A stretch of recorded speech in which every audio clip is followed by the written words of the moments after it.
Yo, yo, yo. Hey, Tom, this is not the smartest person in the room. How's everybody doing today? What's going on, buddy? How are you? Tom, these summer hours, I'm starting to miss your, what do they call that when somebody's, your disposition. My disposition. Yeah, your grumpy disposition. I don't see. That's funny because, like, I mean, I get it. I can be a little bit cynical. I'll own that. I'll own that. But I don't think I'm as grumpy as I've often been accused of being. Um, I don't know. I feel like I'm I don't know. Maybe I'm serious sometimes, but I'm not like not constantly grumpy. I'm not like get off my lawn. Maybe we're baiting you or pigeonholing you into like once you get with your buddies or your wife, you're probably the most zany guy around and doing stunts and bits and things like that for the family. To be fair, I don't think anybody has ever characterized me as zany. That's probably a step too far in the other direction. Like the pendulum is probably swinging a little bit kind of closer to the middle between those two extremes. But yeah, I mean, I will commit to a bit. I will commit to a bit, but it's not like a zany bit. Like it'll be funny, but it's not zany. Yeah, I'm not zany. My buddy Dave, I got a buddy from Bikes and Hikes. He always wants to do a bit that's like zany. I'm like, I'm not zany. I'm not zany. I'm not an actor. So this is not going to go well when I start, playing whatever ploy. But anyway, okay, this is not the first guys in the room. We are talking about audience. We're talking about audience and client experience. I say it matters. This was Tom's idea. So is this, Tom, what you're saying, audience or client experience? Tell me what you mean by that. I'll give you my thoughts and let's hear from some other people. Yeah, absolutely. I mean, I suggested this because I put up a post the other day talking about sort of, client experience, right? Customer service, often how a lot of people talk about this concept or this idea, but I think it extends beyond customer service. I think it goes to the experience that you create, the feeling that you leave, not just your customers with, but your audience more broadly. And I'll give I'll tell the quick story that sort of brought to the front of mind for me, and we can kind of go from there, I think. But I wear this hat all the time, right? Everybody recognizes this hat. Everybody who sees me on a regular basis expects me to be wearing this hat. For anybody watching this on the live stream, anybody that's met me in person, I likely had this hat on, right? So it has kind of become part of my look, right? To always have this hat on. So this hat's it's a flat brim hat, right? It's made by a company called Melon, Melin, right? Obviously, they named it Melon as a sort of a play on words, i.e., you put a hat on your melon, aka your head. So anyway, that's my guess. I don't know. Maybe I'm wrong. Maybe it was just somebody's name and a happy coincidence. But regardless, that has nothing to do with the story. Tangent over. The point of the story is that this is not the first Talex hat that I had from Melon. The first one that I had, I wore for a few years. They ended up developing some staining over time from use, right? And I think anybody who wears a hat on a daily basis or on a regular basis over a long period of time has kind of like had that happen. You get a little staining around like sort of where the brim meets the top of the hat and stuff. And so I looked up on their website, they had cleaning instructions. I followed cleaning instructions. I washed it several times. The staining didn't go away. And so I emailed their customer service and I said, hey, I followed your cleaning instructions. I can't get the staining to go away. I don't know if you guys have another solution. I really like this hat. I want to fix it. Please let me know if there's anything else I can do to remedy this situation. The response I got from them was, thank you so much for reaching out. We're so glad that you love our hat and you wear it all the time. Sorry to hear about this problem you're having. Send us your address. We will send you a replacement hat. If you follow the cleaning instructions, there's really kind of nothing else to do. from our perspective. So it's stained, and we'll send you a new hat. No charge, like no concern, no shipping, nothing, no restocking fee, none of that stuff. Just, hey, thanks for being a great customer. We appreciate you. Here's a hat. Now, I will say this: these hats are not cheap, right? And part of that price point is the fact that they provide this level of customer service. That's part of what you're paying for. Is it the hats come with a lifetime guarantee? If the hat fails, if you don't like it, if there's a problem with it, if it's a snapback, if the snapback breaks or whatever, which I'm sure a lot of people have had that happen to a hat that they've owned, where like the little tabs in the snapback break off and it doesn't work anymore, etc. They'll just send you a new hat, right? That's part of what you're paying for. But it was the smoothest, easiest thing I've ever had happen. And then I went, so they said, go online, go to the website, tell us exactly which hat you want, and we'll send it to you. So I went on the website and I looked at a couple of different hats and I emailed them. I said, this is the one I want. I said, okay, great. We'll get it off to you right away. And then a couple hours later, something triggered in the back of my mind. And I was like, wait, did I send them the right color code? So I went back and I looked, and I had accidentally sent them the wrong color code. So I immediately emailed back and I said, hold on a second. So sorry. I sent you guys the wrong color code. This is actually the one I want. Well, it turned out they'd already processed the exchange or the replacement. It had already gone through their system and had gone to shipping.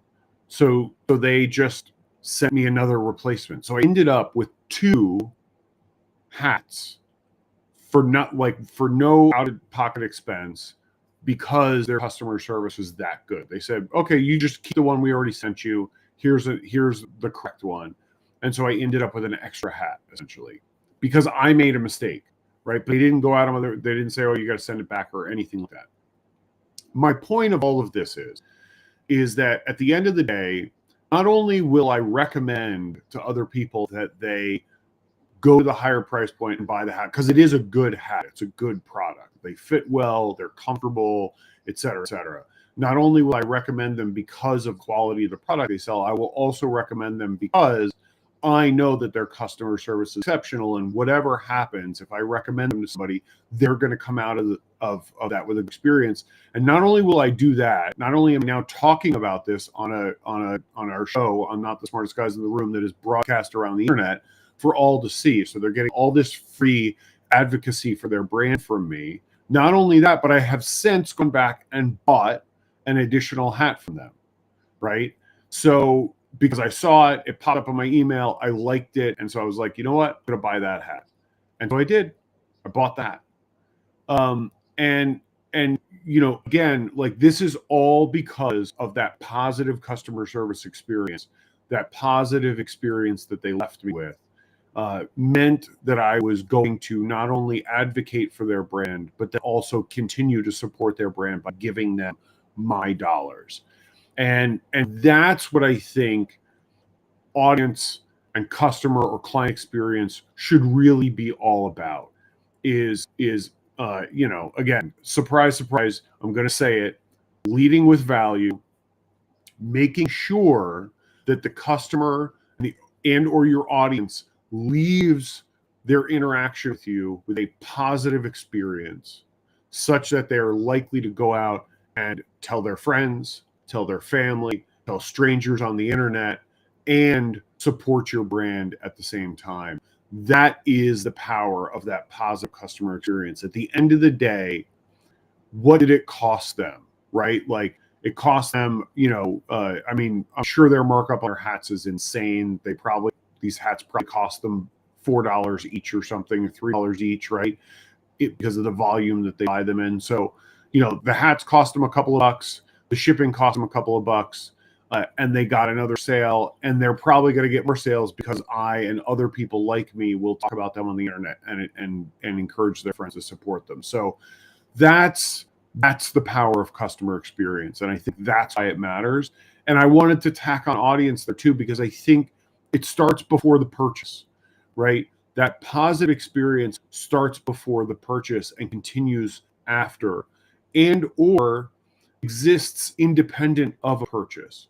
Even if I had never bought a hat, but I had heard this story, if I knew somebody who was looking for a hat, I might recommend Melon to them because I had heard this story. Even if I'd never bought one of their hats, never had one on my head, never even seen one in person, right? So anyway, that's where this all came from. I think really matters. It makes a huge difference for your brand or your business long term, and I think it's something that is absolutely at your within your capacity as a business or a brand to control, and then I think you should control. So that's the inspiration for this topic today, Dom. All right, Tom, and I'm impressed by Melon. So, how do you spell Melon? Is it Mellon? What do they got on there? Melin. Melin. Yeah, it sounds like a good company and one that I believe in what you're saying. I hope as a business to lead with value in the content, give, and then once somebody is a client of mine, it is always under promise and over deliver. Like I live in the world of promising and over delivering, where even in contract language, sometimes people will ask a question and I'll say, "Oh yeah, we do all that. Here's documentation proving we do that. I just don't sell it like it's the greatest thing of all time. Somebody else is sitting on this one little note. Well, I'm doing all that for you, and I'm going to do 10 times more than that. And so later on, my hope is whatever the price is, whatever I charge, I'm hoping I'm giving double, triple, quadruple the value where they say, whatever this guy's charging, it was a no-brainer because he gave so much more value. So I see you smiling. What was the smile about there? You're just happy to see me again. Okay. Just agreeing with you.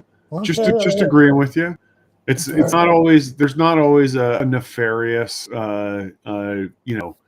nefarious idea or plot or thought behind a smile. It's just agreeing. Hey, again, the other day I was making clips. Dr. Tachi, I was making clips of Tom, and I made one of Dr. Tachi the other day. And again, he was eating an apple, and I'm like right at my point, and I hear crunch, crunch, crunch, crunch, crunch, crunch. So now I'm gonna if I ever have someday when I have a great point to make, I'm gonna watch and see wait, is Apple down for the next 2 minutes, Tom. So, okay, Dr. Tachi, go on. What do you got? Well, I was just going to say two things. One, I will take a bite of something when I'm not talking, obviously, because I don't want to talk with my mouth full. So when you're talking is the perfect time for me to take a bite of something. I usually have myself, I'll try to be better about maybe muting myself. Crunch.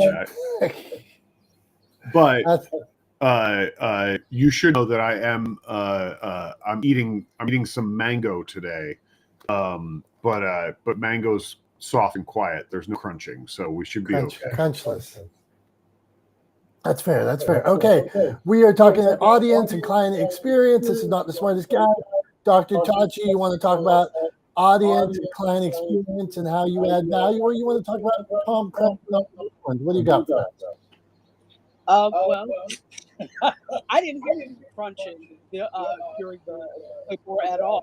So, I guess you can quietly crunch. That's a good Tom. And it's season, so it's here anyway, mango season. So it's interesting that we're talking about eating mango. I love them, but stop short of getting a mango tree because there's no way you think that it produces. It's too much. I'm already dealing with the avocado tree. But anyway, enjoy your mangoes.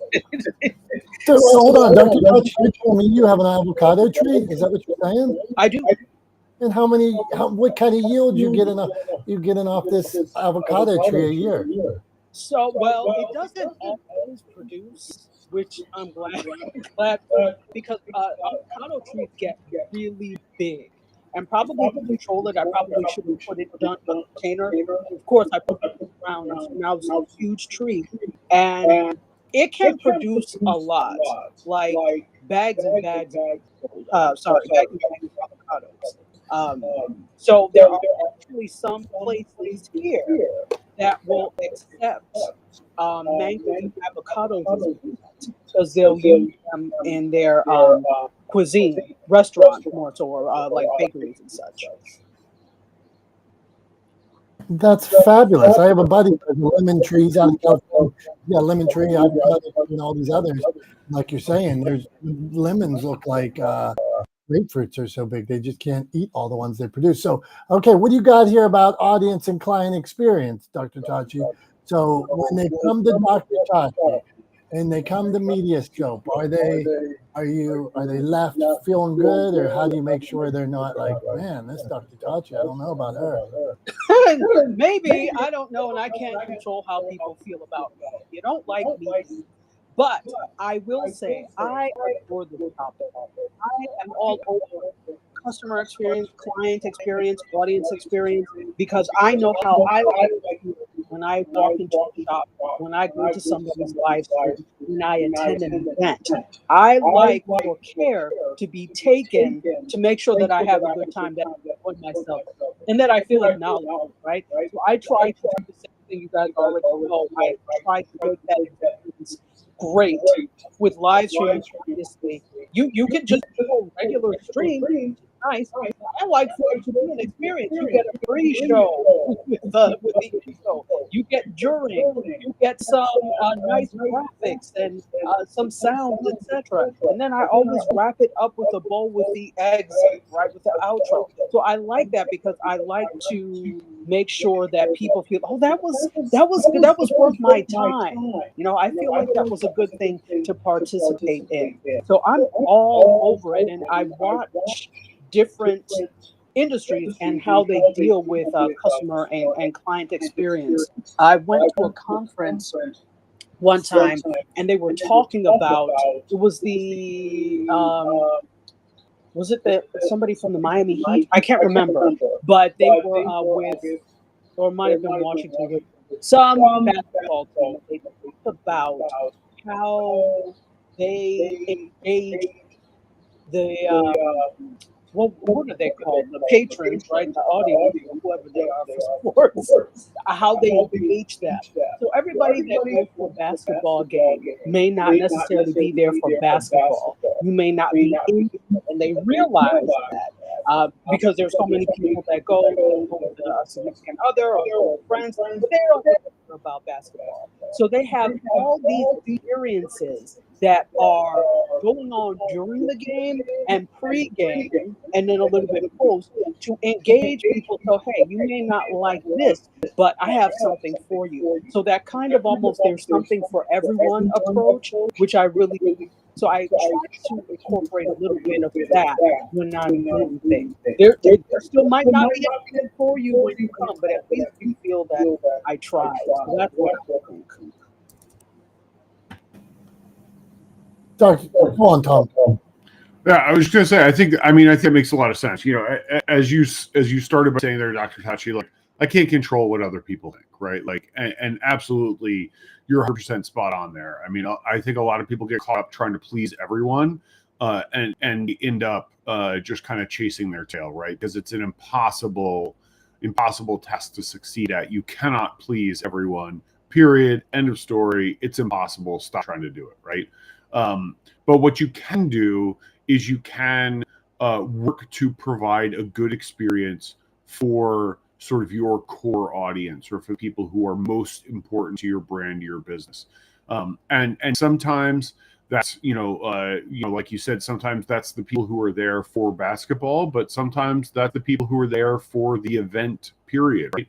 That aren't really basketball fans, that aren't necessarily there for the sport or for the love of the sport, but are there to be spectators, to be part of, the sort of social event that going to a game is or can be. And so you have to make sure that you construct an experience that delivers for those people as well.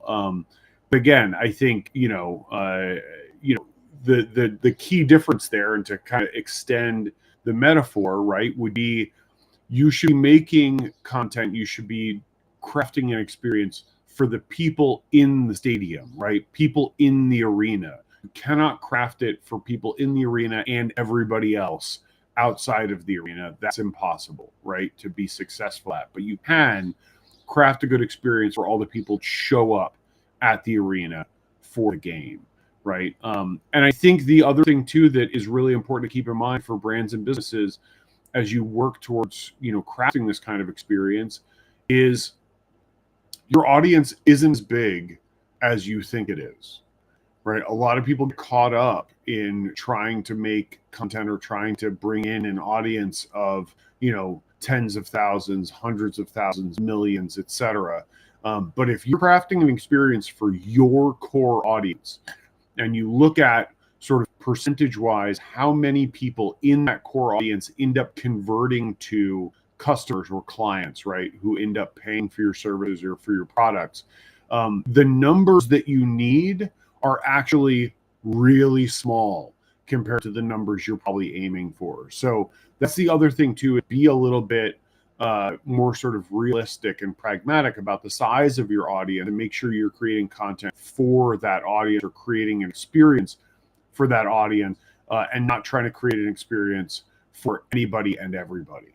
But yeah, so I think point well taken. Did you have something to add or were you just flashing there? No, I did have something to add. For the love of God, and this actually bundles into this, I don't know why this app does not have a raise your hand emoji. That doesn't make any sense. So that goes to what I was about to say, that when we look at social platforms, for some people, social media is a joy to be on. They really love everything about the app, or most things, I should say, about the apps that they're using. But for so many people, it's necessary evil, and I'm there because I need to be there, because I enjoy being there. And in my opinion, part of that is because the customer experience is so distant on many of these apps.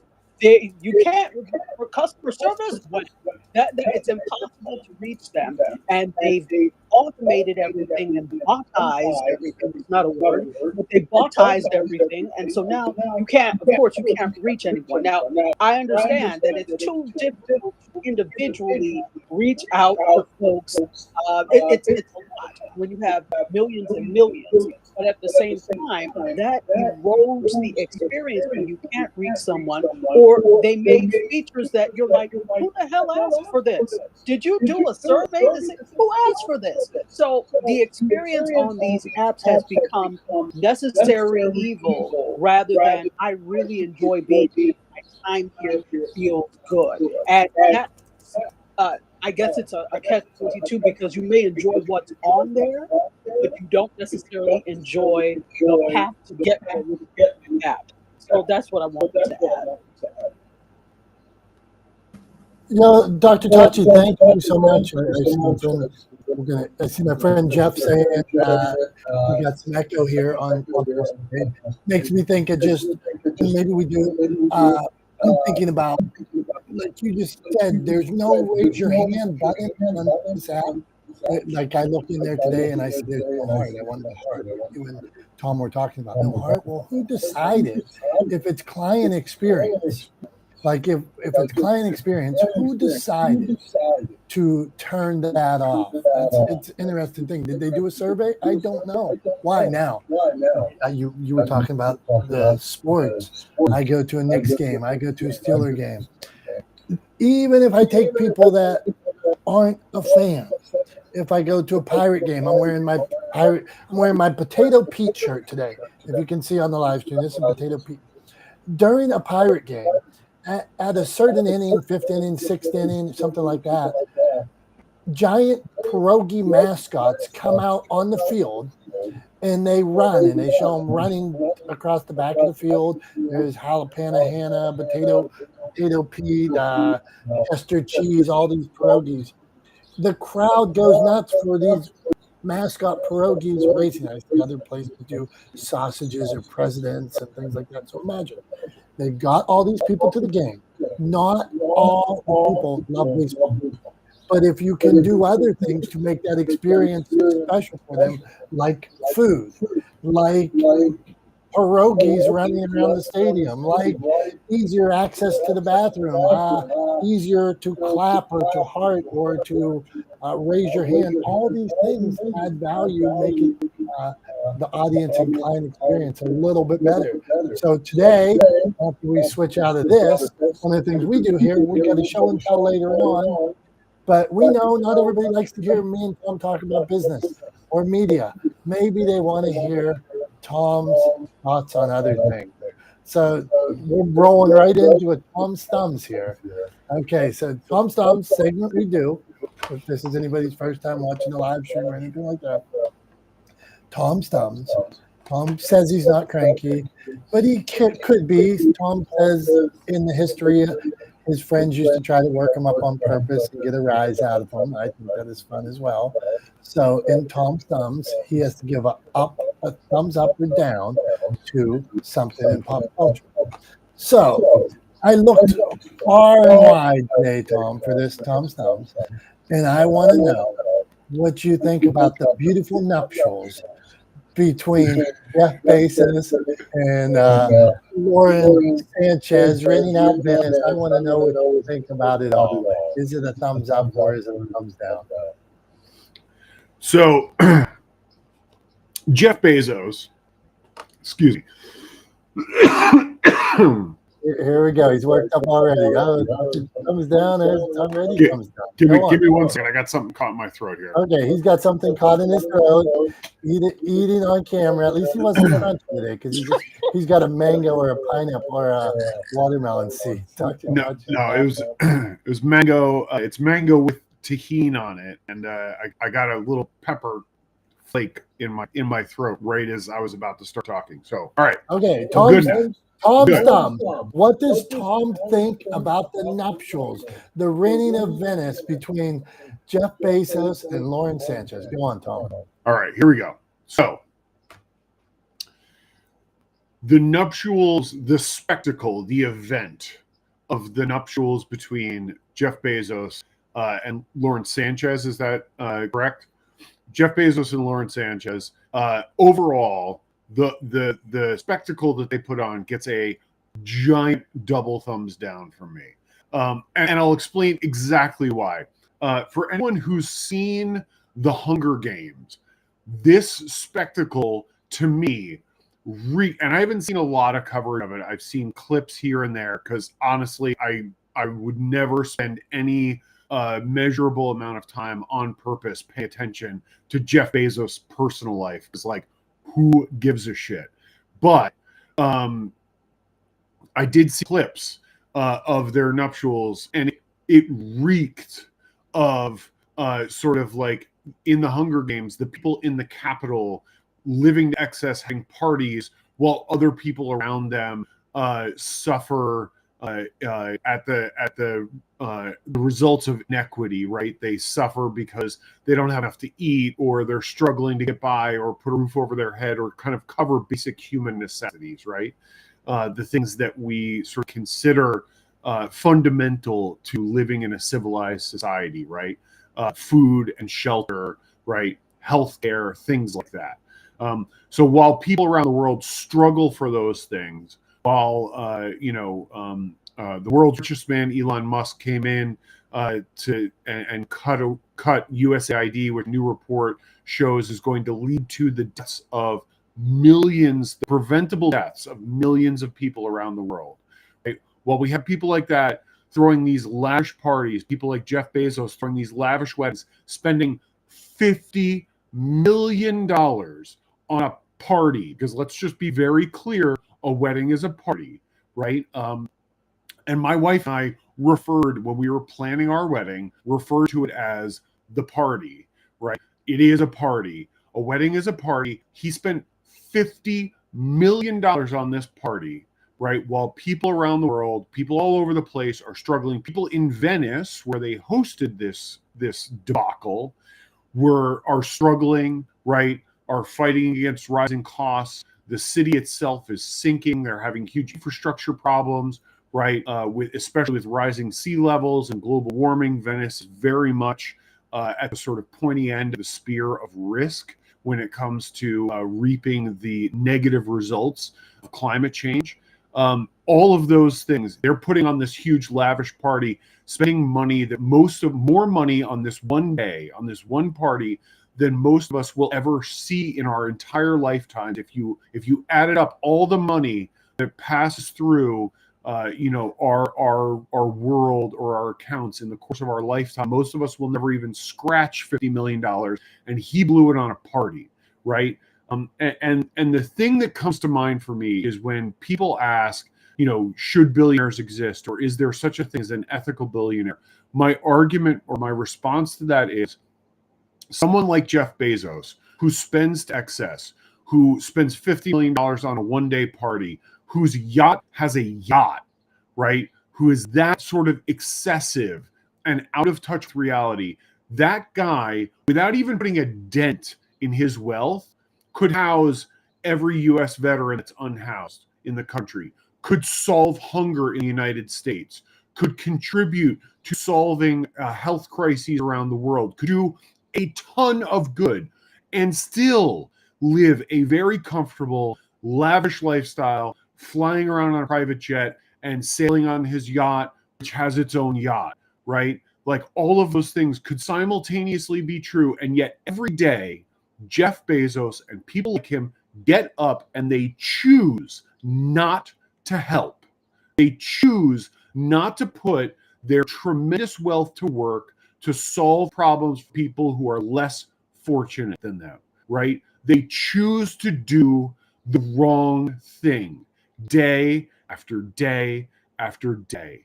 And so my response is there is no such thing as an ethical billionaire. And Jeff Bezos absolutely is not an ethical person or a good person. And so for all of those reasons combined, his $50 million wedding gets a giant 2 thumbs down from me. You came out hot today, Tom. So big thumbs down to the nuptials, to the wedding, to Ren in Venice.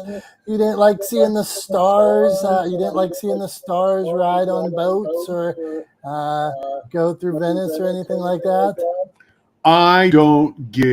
I'm all out of F's, right? Like I'll restrain myself slightly. But yeah, like I reached into the bag and it's empty. I'm all out. Right? I don't care about any of them riding on boats. I don't care like what was Oprah doing there anyway? Like, Oprah's not friends with Jeff Bezos.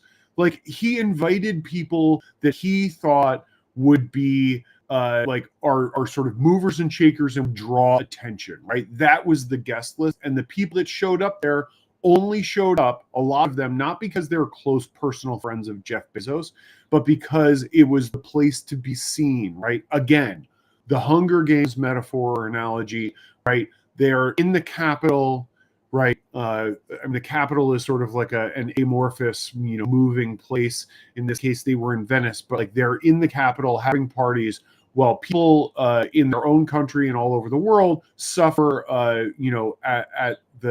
suffer the results of the inequity that they worked. People like Jeff Bezos have worked so hard to create and maintain, right? And meanwhile, he's also cozying up to the president, trying to get public funding for Blue Origin and trying to steal contracts from Elon Musk, the richest man in the world. And I think Jeff Bezos is the second richest man in the world. So the 2 richest guys in the world are fighting over U.S. tax dollars, right? Like, that's what we're doing now. Like, are you kidding me? So, unbelievable. So it gets a double thumbs down, a 2 thumbs down today. Okay, I got to work to get you a thumbs up one of these. All right, we're going back. Not the smartest guys in the room. That was Tom Thumb. He come out blazing today. Audience and client experience. It matters.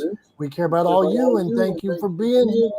So what do you got, Billy? You want to talk about audience and client experience, or you want to talk about how cool Leonardo DiCaprio was when he got in those boats with covering his face? What do you got for us, Billy?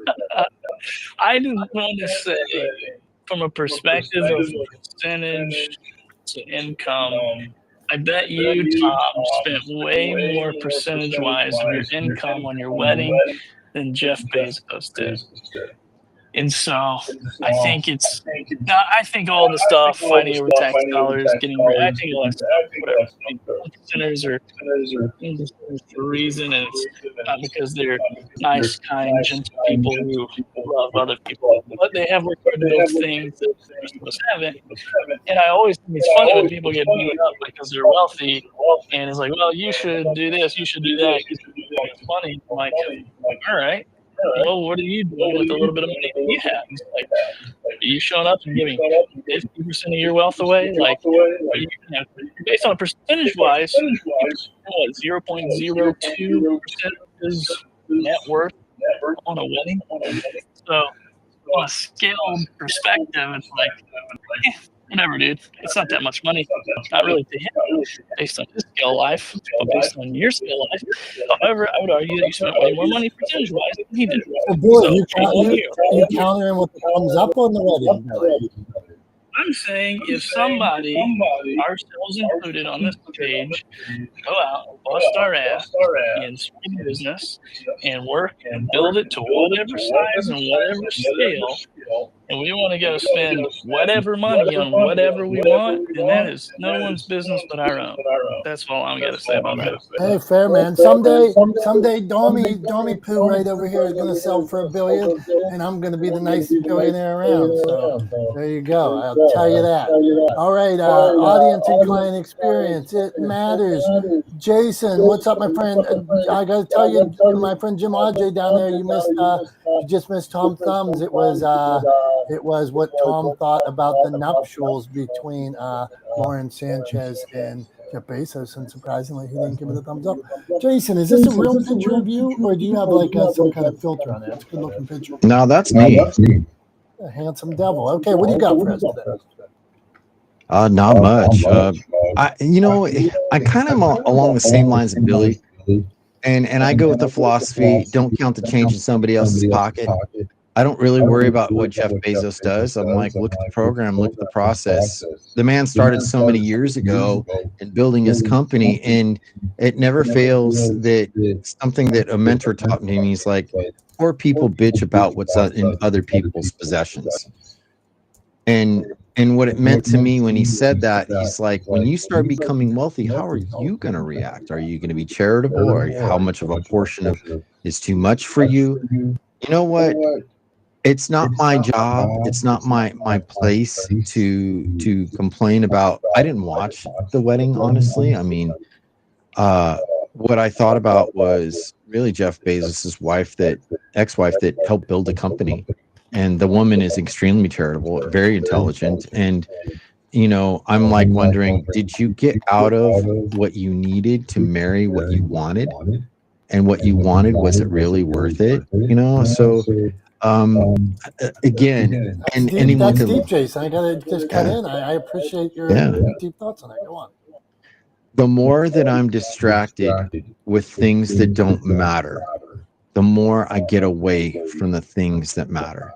And I've been talking to Billy over the last few months and his progress and his shares, and I'm happy for him. And those are the people you need to pay attention to. The people that are like, hey man, I'm so happy for your progress.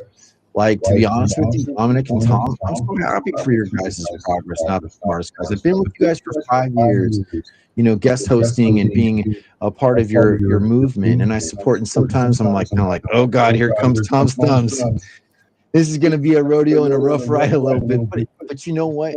If you don't learn from the rough rides, you're never going to appreciate when you have the easy part.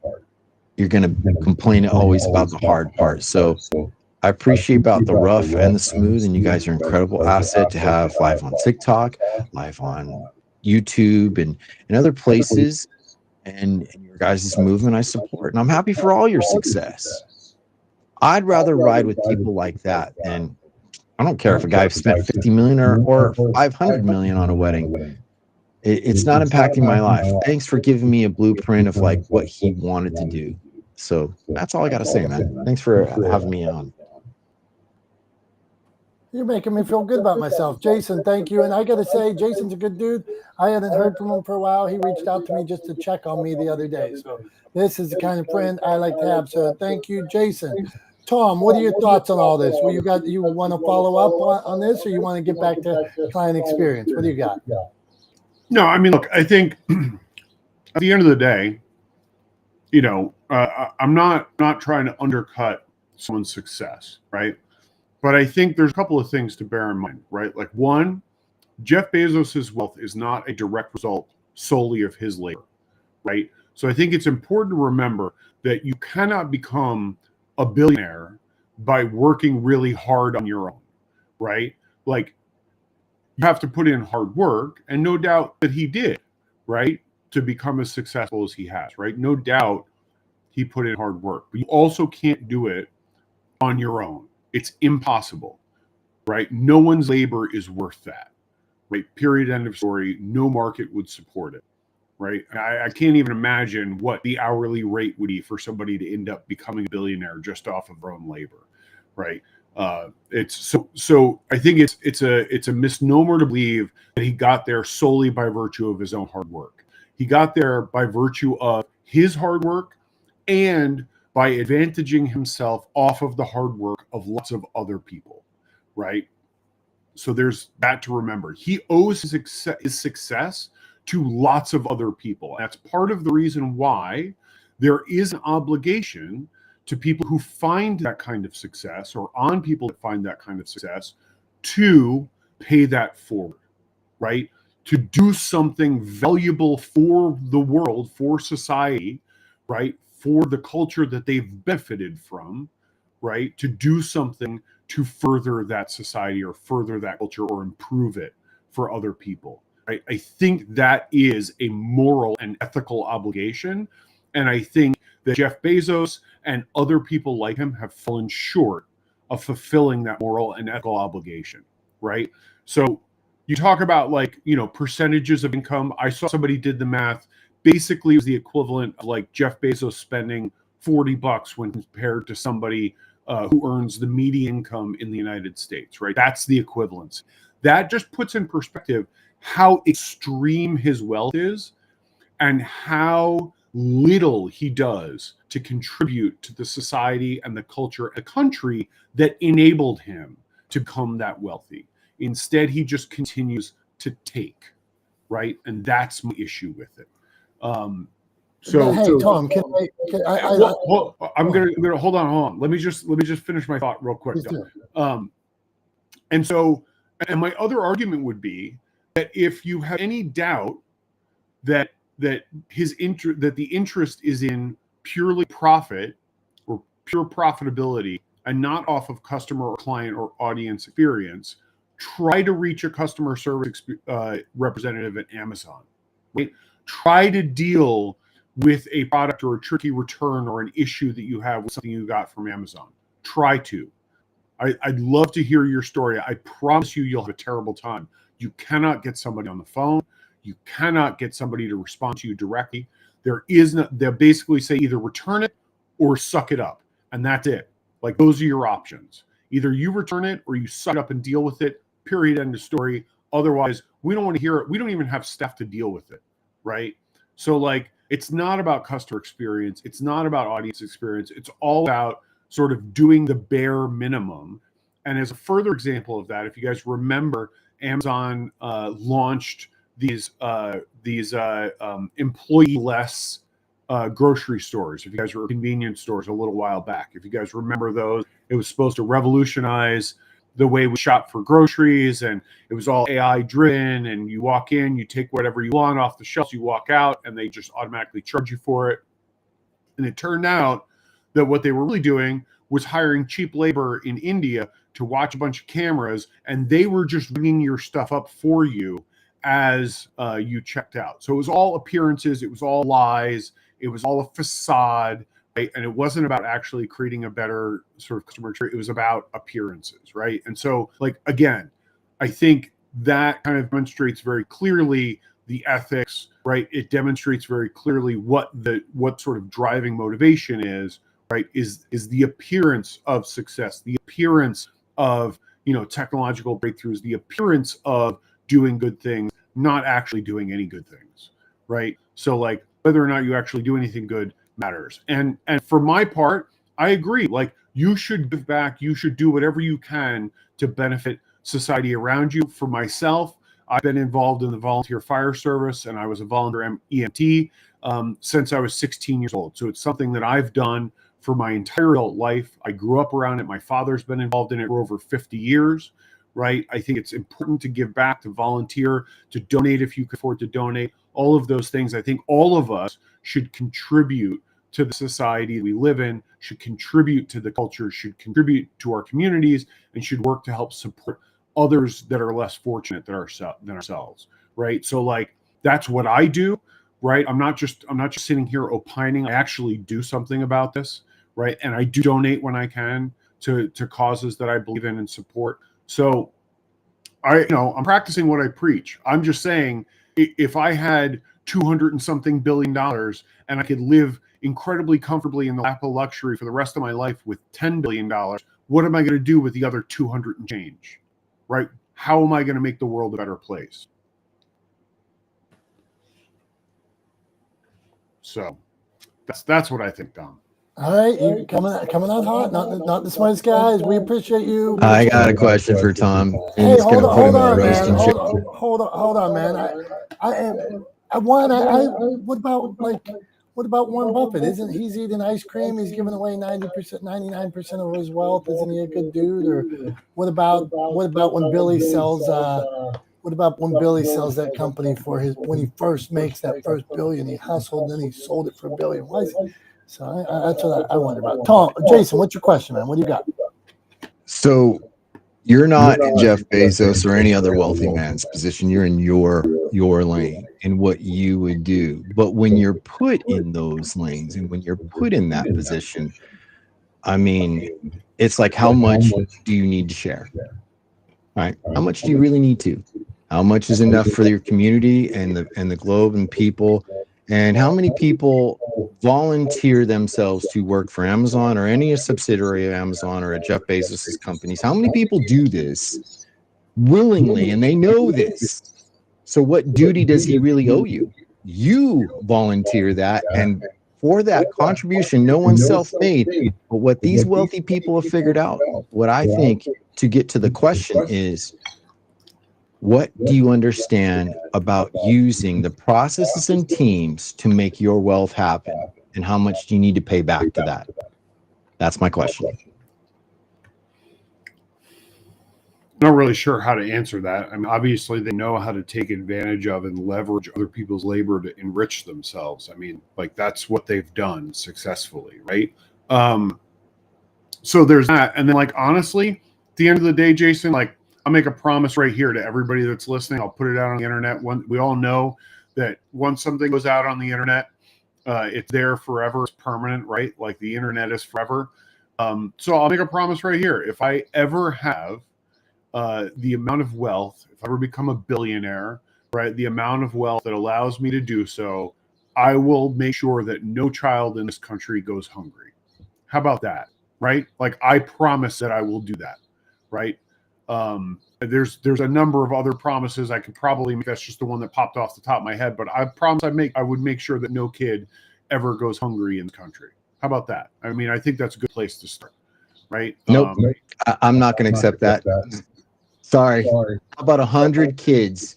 You donate to 100 kids out there that are going unfed, because that's your promise is great and it sounds grandiose, just like a politician. But let's make it smaller and manageable for the wealth and the prosperity you've reached. How about you donate to 100 kids who are going hungry?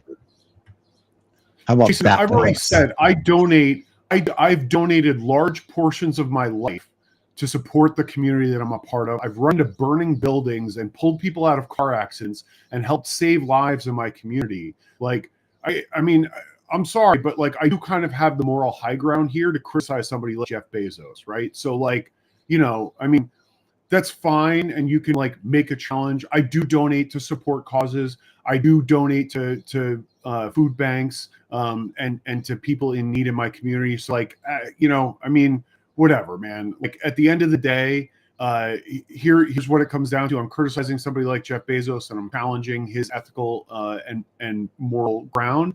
And what I'm saying is, if I was ever in that position, I promise that I would do what he refuses to do every day when he gets up. That's it. That's what we're talking about here. So, like, on his site. Hold on, global. hold on, T-Rex. What do we got? Hold on, T-Rex. You got 30 seconds. Make your point. All Make right. it good. What do you got, buddy? All right, let's go global. Let's make it really, really big, and let's not give a fuck about the older generation. Let's fuck the older generation by 50%. Here we talk. All right, we're going on. We appreciate you being here, T-Rex. Your mic wasn't good. Neither was your swearing, man. We're live streaming this too. Okay, we move on. All right, Tom. It is that time of day. We are going to show and tell. I'm going to get you lighter. We're going to bring it down a notch. Well, set me up, Tom. Come on. Yeah, man, absolutely. All right, so it's everybody's second favorite time of the show when Dom breaks out something interesting, something unique, something weird sometimes for show and tell. Sometimes something touching to give you credit where credit's due. Sometimes it's something touching and nice. But yeah. So I'm curious to see what you got this week, Dom. What do you got to show and tell us about? Today I'm going to show you one of my favorite things. I use them every day, so that's how much I like them. But I am not Jeff Bezos, so usually I spend $5 to $10 on them, but I lose them in the ocean. I lose them when I'm swimming. I lose them because they get banged up and I sit in places. My aviators. So I just had to see, if you look close, these ones are all bruised up. So it broke my heart the other day. I had to move from $5. Me and my daughter were out and I couldn't see out of my glasses. So I had to move from $5 and $10 to $36. I almost puked walking up to the counter. $36. That's three times my sunglass budget. But then when I got to the counter, they were only $24. So usually I wear a big hat like Tom has on. I cover my whole face. I hide from everybody, and I wear my reflective aviators. So Tom, my usually $5 to $10, this time $24 aviators that make me feel good. This is show and tell for today. I have a question. Do you wear those when you're out riding too? Do you rock the aviators when you're on your bike, or is it just like when you're trying to hide from your adoring public and your fans at the beach or something like that? I wear them when I ride my bike. I used to be on a swim team that swam out in the lake, and I used to wear them swimming in the lake because the sun was really reflecting and they'd fall off my face and stuff like that. So I wear them everywhere I can. And I don't want to have wrinkles. So I think I worked outside when I was young and for like into my early 20s, and I think I have more wrinkles than most people. So bigger sunglasses is helping my vanity by giving me less wrinkles later in life. I mean, I don't really know what to say to the idea that you would go swimming with aviators on. I'm not really sure how to deal with that. I just want to mention, in case you're unaware, they do make swim goggles. So like they're purpose made. They make them in dark tints, even with mirrored finishes. I have a pair with mirror finishes that are great for when it's really sunny out and I'm swimming out in a lake or in open water. So just a thought, something maybe you should look into. Swim goggles are great for when you're in the water, and they don't fall off the same way your aviators would. Also, they keep water out of your eyes. So just all kinds of benefits from them. I did move on to goggles after like they were really, I think, in my swim club that I was on, but they quit inviting me to, and maybe because I had these glasses on. I did move on to goggles in my pool, and now I'm even using the swim strokes that Tom taught me. So I do listen, and I'm swallowing less water these days. I'm feeling good about myself. Now, next thing, I will step up my game and take the aviators off and the goggles that I have and get myself some reflective ones. That's a good idea. I'm not that evolved. I can't spend more than $10 on them though, Tom. That would, Well, I mean, yesterday, I think shows that you can, although not very happily, you can spend more than $10 on them. I would also say for your active pursuits, like when you're on the bike and stuff like that, I would recommend looking into a company called Gooder. It's spelled Goodr. And they kind of launched as a company making sunglasses for running. So they're kind of the typical, I don't have a pair in front of me, but they're kind of the typical Ray-Ban shape, right? Sunglasses. They come in all kinds of different colors and styles or whatever, and they're $20 with polarized lenses. And they're great. They're great lightweight sunglasses, especially for when you're doing more active things. They're great for like when you're riding the bike and stuff. They're lightweight, they don't move around, and they actually make cycling glasses as well. So just something to think about. I don't think they make swim goggles, but just something to think about. Gooders, Goodr, another good company I like.